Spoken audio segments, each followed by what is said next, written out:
नमस्कार. भारत अमेरिका व्यापार कराराची खूप चर्चा सुरू आहे. आमचे वाणिज्य मंत्री पियुष गोयल साहेबांनी आत्ता एक पत्रकार परिषद घेऊन त्यात भारत व्यापार कराराचे सगळे डिटेल्स दिलेले आहेत. त्यांचं असं म्हणणं आहे पुन्हा की याच्यात शेतकऱ्यांच्या हिताचं पूर्णपणे संरक्षण केलं गेलेलं आहे. पण जर बारकाईनं त्यांचीच गोष्ट ऐकली तर भारताला शेतकऱ्यांना कसं संरक्षण दिलं याची स्पष्टता होत नाही. कारण त्या घोषणेतच ते असं म्हणतात की काही गोष्टींची आयात आम्ही खुली केलेली आहे. उदाहरणार्थ त्यांनी कापसाबद्दलही तसंच म्हटलं आहे आणि ॲपल सेबबद्दलही तसंच म्हटलेलं आहे. त्यांनी DOCच्या एका वेगळ्या प्रकाराचं आम्ही पोल्ट्रीच्या लोकांच्या मागणीनुसार आयात करणार आहोत असंही म्हटलेलं आहे. सोयाबीनचं तेल हे अमेरिकेतनं 3% मागच्या वर्षी आमच्या गरजेचं आयात केलं होतं, ते यावर्षी थोडं वाढणार आहे. कारण त्यांनी स्वतः असं म्हटलं आहे की त्याच्याकरता कोटा निर्धारित केलेला आहे. आणि त्यांनी एक फार महत्त्वाचं विधान केलेलं आहे, त्याला रीडिंग बिटवीन द लाईन्स म्हणतात. तसा जर आपण विचार केला तर मग भारतात सगळ्याच शेतीमालाची आयात खुली केलेली असाच त्यातला अर्थ निघतो.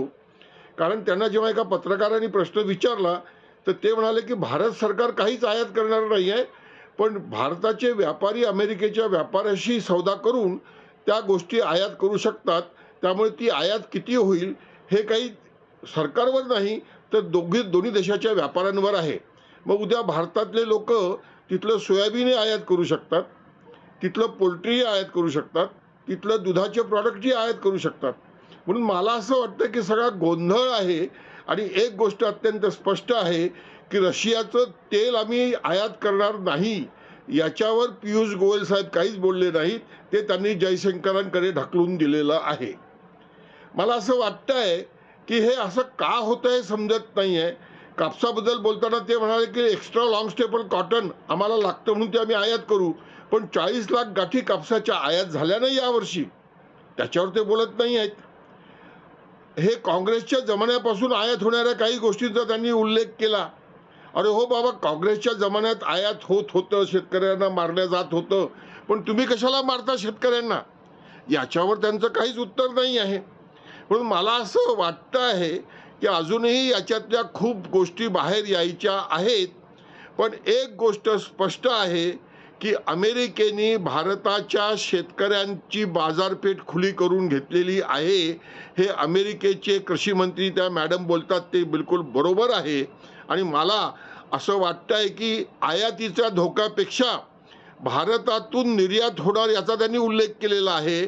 पण अमेरिकेच्या शेतकऱ्यांना सबसिडी देऊन ते जर तिथले भाव पाडत असतील आणि जगातले भाव पाडत असतील तर भारताच्या शेतकऱ्यांना अमेरिकेला काय आणि जगात काय निर्यात करून भाव कसा काय मिळणार आहे.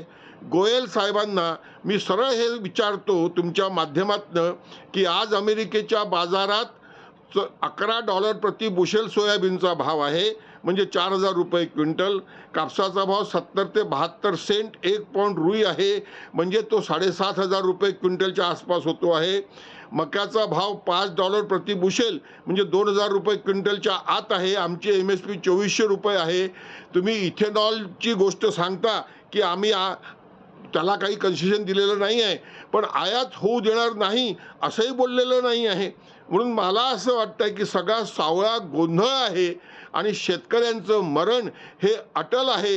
नरेंद्र मोदी साहेब कितीही म्हणत असले की मी शेतकऱ्यांच्या हिताचं रक्षण करेल, पण त्यांनी शेतकऱ्यांचं उत्पन्न दुप्पट केलं नाही. PM किसान सन्मान निधी 6,000 1900 पासून 6,000च कायम आहे. शेतमजुरांची मजुरी वाढवली नाही. मनरेगामध्ये 240 रुपये रोजच आहे. पियुष गोयल साहेबांनी $30 ट्रिलियन इकॉनॉमीचा विकसित भारताचा उल्लेख केला.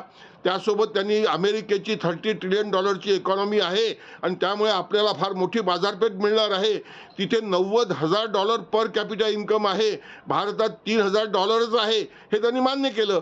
मग गोयल साहेबांनी एका प्रश्नाचं उत्तर द्यावं की 2047 साली भारत विकसित होणार आहे, म्हणजे $30 ट्रिलियन इकॉनॉमी होणार आहे. आमच्या इथे पर कॅपिटा इन्कम $90,000 होणार का, आणि शेतमजुराचं हे इन्कम राहणार का, एवढं तरी सांगा. आम्ही तुमचा जागोजागी सत्कार करू. नुसते डीलचे ढोल वाजवून मूर्ख बनवू नका. 11 वर्ष बनवलं, एक सहन करण्याची शक्ती असते, पण शेतकरी हा आता इतका दुर्बल झाला आहे की तो म्हणतो जो मिला वो खुश, जो नहीं मिला उसका दुख करने से कोई मतलब नहीं. यही है सबका साथ सबका विकास, यही है वास्तविकता. जय जवान जय किसान.